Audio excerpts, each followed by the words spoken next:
Guys आपको पता होगा इन्फिनिटी सागा में मेनली जो मेजर टीम थी वो थी एवेंजर्स की। यहाँ पे गार्डियंस ऑफ द गैलेक्सी भी इन्वॉल्व थी, लेकिन यहाँ पे अभी सिर्फ एवेंजर्स ही लीड कर रहे थे। लेकिन अब आया है मल्टीवर्स सागा, जहाँ पे सिर्फ एवेंजर्स नहीं, म्यूटेंट्स, फैंटास्टिक फोर और भी अलग टाइप की टीम इन्वॉल्व होगी, जो कि मल्टीवर्स में हम लोग को देखने को मिलेगी।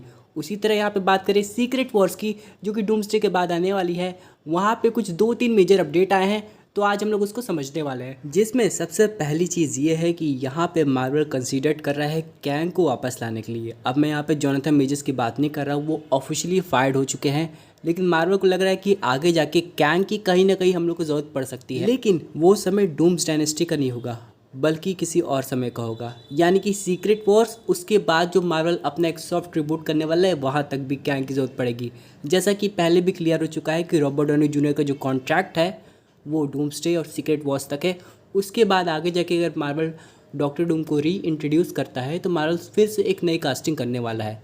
इस तरीके से हम लोग को समझ में आ जानी चाहिए कि सीक्रेट वॉर एक तरीके का बहुत मेजर मल्टीवर्स ब्रेकडाउन इवेंट होने वाला है, जिसके बाद मोस्ट प्रोबेबली हम लोग को एक नया मार्वल सिनेमैटिक यूनिवर्स देखने को मिलेगा, जो कि आगे जाके अपना एक नई लाइन क्रिएट करेगा।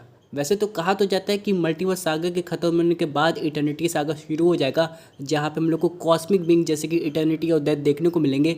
लेकिन ये तभी कंफर्म होगा दोस्तों जब हम लोग सीक्रेट वॉर्स देख चुके होंगे। पर अभी मार्वल 2 लोग को कंसीडर करने वाला है। पहला तो इवांस पीटर, जो कि हम लोग को क्विकसिल्वर के रोल में दिखाई दिए थे म्यूटेंट्स मूवी में, और यहाँ पे हम लोग को वांडाविजन में भी दिखाई दिए थे। उनको मार्वल स्टूडियोज अप्रोच कर रहा है दोबारा से, ताकि वो क्विकसिल्वर का रोल दोबारा प्ले कर सके सीक्रेट वॉर्स के लिए। अब हम लोग को बात करें यहाँ पे एरन टेलर जॉनसन की, तो वो हम लोग को क्विकसिल्वर दिखाई दिए थे एवेंजर्स एज ऑफ अल्ट्रॉन में, लेकिन फिलहाल उनका सोनी के साथ कॉन्ट्रैक्ट चल रहा है और वो बन गए हैं क्रेविन द हंटर।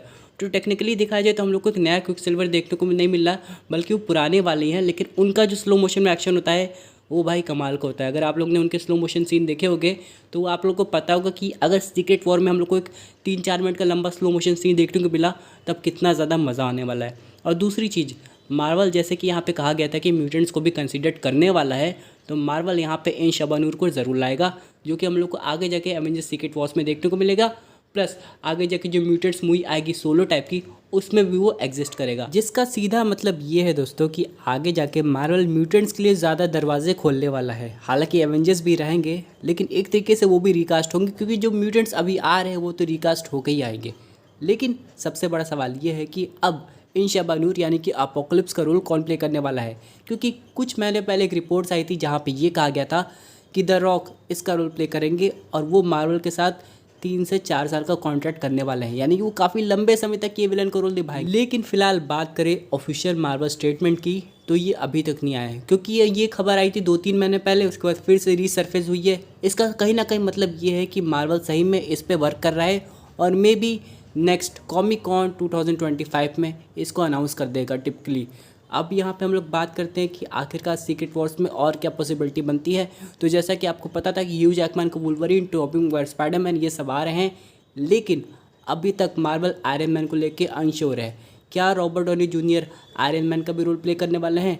क्योंकि बात करें सारे के एक्टर्स की, इंक्लूडिंग क्रिस इवांस का कैप्टन अमेरिका, वो भी हम लोग को देखने को मिलने वाला है। तो सब ओजी कैरेक्टर्स वापस अगर आ रहे हैं, तो भाई अपना टोनी स्टार्क यानी कि आयरन मैन क्यों पीछे हटने वाला है। भले यहाँ पे एक वियर्ड थ्योरी के हिसाब से डॉक्टर डूम उसकी बॉडी जो कि ख़त्म हो गया था, उसकी बॉडी को एक्वायर करके अपनी कॉन्शियसनेस इनपुट कर दिया है, लेकिन फिर भी एक आयरन मैन का तो आना बनता है जो कि यहाँ पे डॉक्टर डूम से 1-to-1 करे। अब यहाँ पे हम लोग बात कर लेते हैं एक और बीइंग की, जो कि है बियॉन्डर, जो कि डेफिनेटली होना चाहिए सीक्रेट वॉर में। इसके बारे में अभी मार्वल ने कोई अनाउंसमेंट नहीं की है, लेकिन होप करते हैं कि हम लोग इसके बारे में भी जल्दी चीज़ें देखने को मिलेंगी।